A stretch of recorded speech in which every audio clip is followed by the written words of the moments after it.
ইসলামে খেলাধুলার বিধান কি? সম্প্রতি আলেমদের অ্যাক্টিভিটিস দেখে মনে হচ্ছে কোনো খেলাধুলাই করা যাবে না। কিন্তু একজন মানুষের শারীরিক ও মানসিক সুস্থতার জন্য তো বিনোদনের প্রয়োজন হয়। এক্ষেত্রে ইসলামের দৃষ্টিভঙ্গি কি? প্রিয় দর্শক, একজন মানুষের সুস্থভাবে পৃথিবীতে বেঁচে থাকার জন্য যা দরকার তার সবকিছুর ব্যবস্থা আল্লাহ রাব্বুল আলামিন আমাদের জন্য রেখেছেন। এজন্য আল্লাহর দেওয়া জীবন বিধানে এমন ন্যাচারাল সিস্টেম আছে যেখানে মানুষের বিনোদনের ব্যবস্থা আছে। যেমন ইসলাম আমাদেরকে পারিবারিক জীবন যাপন করতে নির্দেশনা দেয়, উৎসাহিত করে। একজন মানুষের খুব ভালোভাবে মানসিক সুস্থতার জন্য তার সুন্দর উপভোগ্য একটা পরিবার হলো সবচেয়ে বড় উপাদান। আজকের পৃথিবীর দিকে যদি আপনি তাকান তাহলে দেখতে পাবেন যে আজকের পৃথিবী এই উপাদান থেকে অনেক দূরে সরে গেছে। আমরা কৃত্রিম একটা জীবন, কৃত্রিম একটা পৃথিবী তৈরি করছি। আমরা আল্লাহ তাআলার যে নেচার বা আল্লাহর যে প্রকৃতি সেটাকে আমরা ডেস্ট্রয় করে ফেলছি। ফলশ্রুতিতে যেটা হয়েছে যে আমাদের মানসিক প্রশান্তি আমাদের পরিবার থেকে যেটা হবে, যে সম্পর্কে আল্লাহ তাআলা কোরআনে বলেছেন আদম আলাইহিসসালাম যখন তাকে তৈরি করার পর তিনি কিছুটা বিষণ্ণ বা একাকিত্ব অনুভব করতেন, তখন আল্লাহ তাআলা হাওয়াকে সৃষ্টি করলেন। মা হাওয়াকে সৃষ্টি করে তার সঙ্গী হিসাবে দিলেন।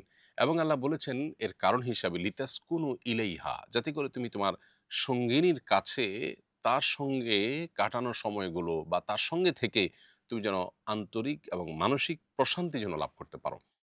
তো মানুষের সুস্থভাবে বেঁচে থাকার জন্য সুস্থ বিনোদনের দরকার আছে এবং মানসিক প্রশান্তি লাভের জন্য বিভিন্ন উপায় অবলম্বন করবার দরকার আছে।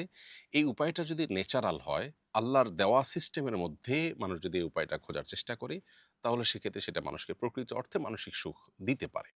আমরা যে খেলাধুলা দেখা, খেলাধুলা উপভোগ করা, ফলো আপ করা, এগুলোর মধ্য দিয়ে আমরা যে বিনোদনের চেষ্টা করছি, এর বাইরে আরো যে সমস্ত বিনোদনের পথ পদ্ধতি আমরা বের করেছি মানসিক সুখের জন্য, এগুলো কি আসলেই আমাদেরকে মানসিক সুখ দিতে পারছে? আমরা যদি পশ্চিমা পৃথিবীর দিকে তাকাই, পশ্চিম বা পূবে পৃথিবীর উন্নত অংশে যদি আমরা তাকাই, তাহলে দেখতে পাবো প্রত্যেকটা দেশেই মানুষ কিন্তু ডিপ্রেশনে ভুগছে। প্রতিটা মানুষ, প্রতিটা ঘরে কম বেশি ডিপ্রেশনে ভুগছে এবং বিশ্ব স্বাস্থ্য সংস্থা বলছে ২০৩০ সালের মধ্যে বিশ্বের সবচেয়ে বড় রোগে পরিণত হবে মানসিক রোগ। মানুষ সবচেয়ে বেশি ডিপ্রেশনে ভুগবে। এই রোগের রোগী হবে সবচেয়ে বেশি। তো এত খেলাধুলার ইভেন্ট, এত আয়োজন, এত কিছুর পরও এত মানসিক রোগ কেন বৃদ্ধি পাচ্ছে?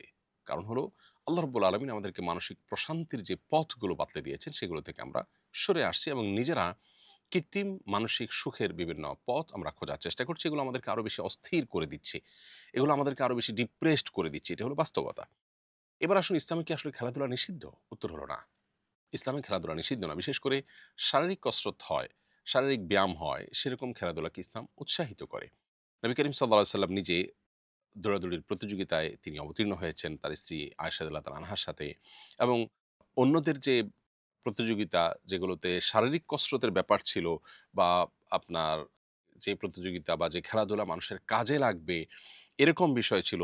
যেমন ধরুন ঘোড়া দৌড়ানো, তারপরে আপনার তীর মারা, তারপরে আপনার দৌড়াদৌড়ি, শারীরিক কুস্তি যেটাকে বলে, আপনার ফিজিক্যাল ফিটনেস এর ব্যাপার। এই জাতীয় যে খেলাধুলা আছে এগুলোতে নবী সাল্লাল্লাহু আলাইহি সাল্লাম উৎসাহিত করেছেন বিধায় ইসলাম সেগুলোকে নিষেধ করে না। কিন্তু যেই খেলাধুলাতে এরকম কোনো বিষয় নেই অথবা শারীরিক কসরত থাকলেও সেখানে অন্য হারাম উপাদান আছে, যেমন সতর খোলা হয়, খোলা ছাড়া খেলা যায় না। যেমন ফুটবলে যদি আপনি সতর উন্মুক্ত না করে খেলেন তাহলে শরীয়ত সেটাকে নিষেধ করে না।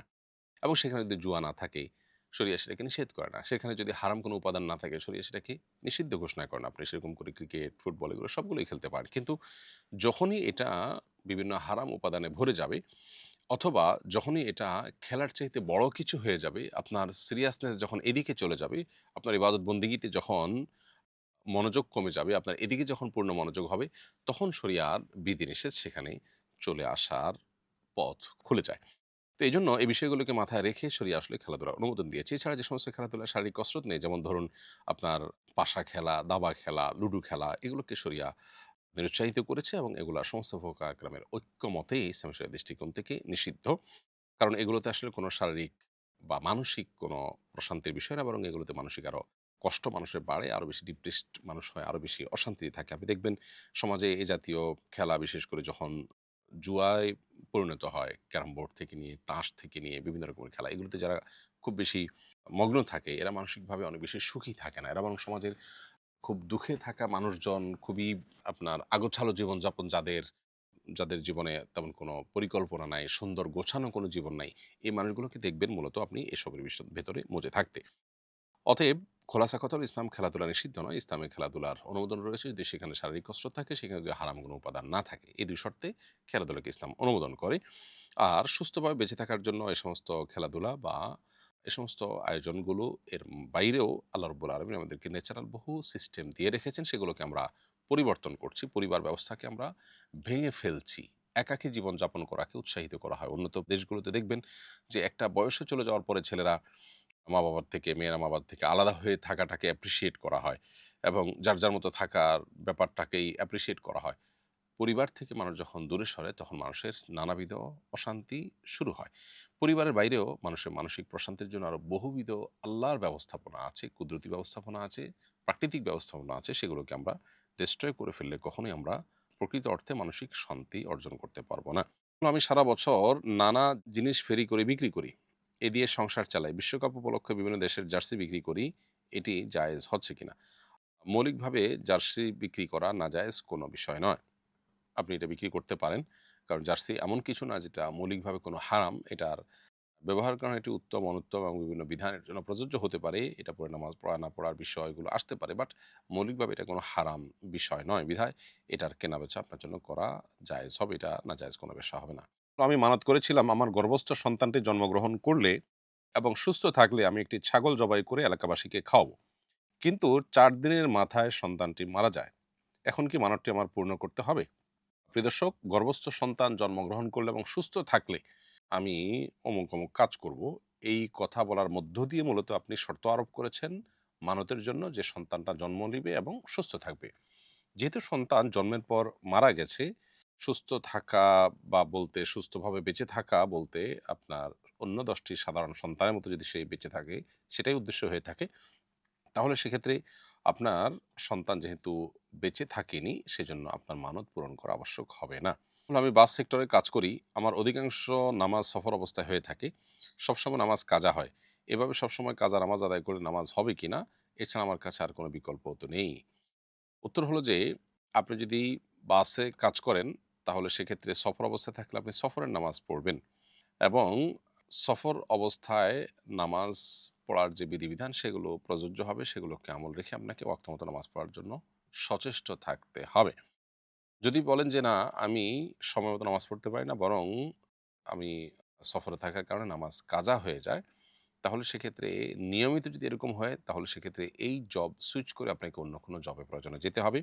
কিন্তু আপনি নামাজ আপনাকে ওয়াক্তমতো পড়তেই হবে। আল্লাহ বলেছেন, "ইন্নাস সালাতা কানাত আলাল মুমিনিনা কিতাবাম মাওকুতা" নিশ্চয়ই ঈমানদারদের জন্য নামাজ নির্দিষ্ট সময়ে পড়াটাকে আল্লাহ তাআলা ফরজ করেছেন। এজন্য সফরের সময় যথাযথভাবে আপনাকে নামাজ পড়ার চেষ্টা করতে হবে। আপনি প্রয়োজনে জামাতের সাথে নামাজ পড়া সম্ভব না, একাকী পড়ে ফেলবেন। ঠিক নামাজের সময়টাতে আপনি দাঁড়িয়ে ওয়াশরুমের যে বিরতি আছে, সেই বিরতি দিয়ে সে ফাঁকে আপনি নামাজ পড়ে ফেলতে পারেন। যেকোনোভাবে আপনাকে নামাজ পড়ার চেষ্টা করতে হবে।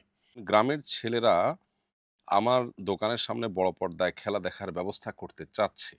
যাবতীয় খরচ তারা করবে, শুধু আমি জায়গাটা দেব। এতে আমার বেচাকেনা বাড়বে। এই অনুমোদন দিলে কি কোনো সমস্যা আছে? প্রিয় দর্শক, গ্রামে আজকাল বিশ্বকাপ ফুটবল, বিশ্বকাপ ক্রিকেট সহ এ সমস্ত টুর্নামেন্টগুলো, ইভেন্টগুলোকে ঘিরে নানাবিধ বিষয় ঘটে থাকে। এর মধ্যে একটা হলো জুয়া।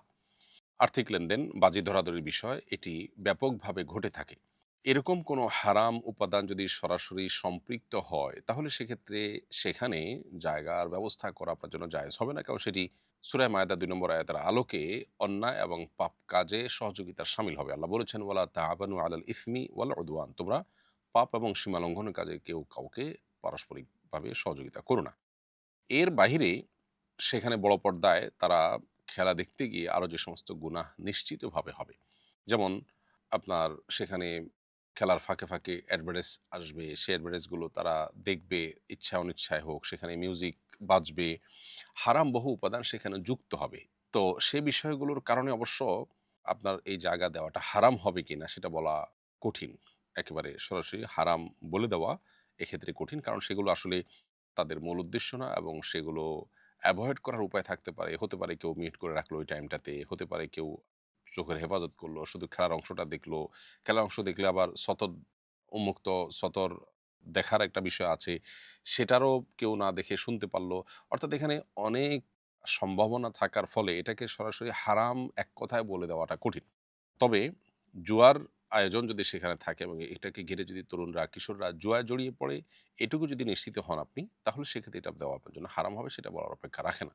আর এর বাইরে অন্যান্য যে গুনাহের বিষয়গুলো আছে, সেগুলোর ভিত্তিতে আপনি যদি এটাকে নিরুৎসাহিত করতে পারেন, সেটা হবে সবচাইতে ভালো। তাদের ইনটেনশন এবং সার্বিক বিষয়কে পর্যালোচনা করে এটি আপনার জন্য জায়েজ হবে কিনা সেই ডিসিশন দিতে হবে। আমি শুধুমাত্র সম্ভাব্য অবস্থার কথা আপনাকে জানালাম। তবে আপনি পুরো বিষয়টাকে আরেকটু ডিটেইল আলোচনা করে যে এখানে অ্যাকচুয়ালি কি হচ্ছে, কি হতে পারে না পারে সেগুলো আলোচনা করে কোনো একজন আলেমের সাথে দেখা করে আপনি এটার কনক্রিট এবং একেবারে পরিষ্কার উত্তর নেয়ার চেষ্টা করবেন। যেহেতু আমি একাধিক সম্ভাবনার কথা বলেছি, অতএব একাধিক সম্ভাবনার ভিত্তিতে এর বিধানের ভিতরে তারতম্য হতে পারে।